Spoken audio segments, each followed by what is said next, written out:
He was the first African-American attorney to open a law office in Charleston since the early 1900s. He will tell you that he's a litigator and has won many tough cases in the courtroom. But ask most people in Charleston, and they know Richard Fields as someone who blazed trails, even though he sat on the bench. Retired Circuit Court Judge Richard Fields. How did everything go today? Everything went well. Born in Charleston on October 19, 1920, to parents whose lessons came from the world, not textbooks. My mother finished I guess maybe 4th or 5th grade. My father never finished any grade. He couldn't read or write. But Fields' formal education was a priority to them.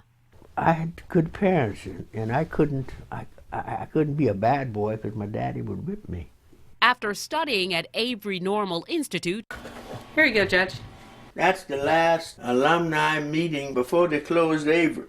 Charleston's first free secondary school for African Americans, Fields went to college at West Virginia State. When I went to college, I got a job in the paint shop and I painted my way through college.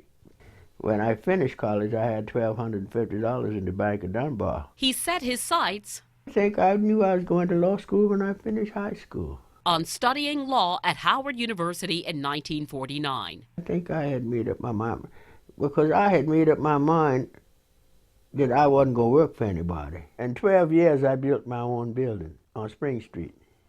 Judge Fields, would it be fair to say that you didn't face some of the challenges with practicing law that some of your colleagues did who practice law in other parts of the country? No.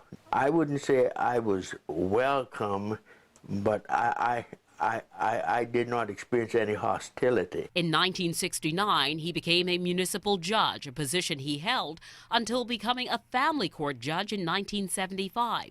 And in 1980, he was elected to the circuit court bench and served until his retirement in 1992. I had no aspirations for being a judge. I had a good practice, lucrative practice. If you put it on a monetary basis, I was making less money being a judge than I was practicing law. His list of achievements are long, helping to establish Liberty National Bank and land preservation. But what seems most important to him? All female. They wouldn't let me hire a male. Mentoring young lawyers. And it's paid off for me magnificently. Hello. His work continues today, both in his church and his law practice. Judge Richard Fields has lived through nearly every decade of the 20th century, not afraid of change and always excited about the possibilities. The West Ashley Post Office on Sycamore Street is named in honor of Judge Richard Fields. His portrait hangs on the wall, and he jokes that unlike others whose pictures are displayed on the wall of post offices, he says his is for being a law enforcer, not a lawbreaker.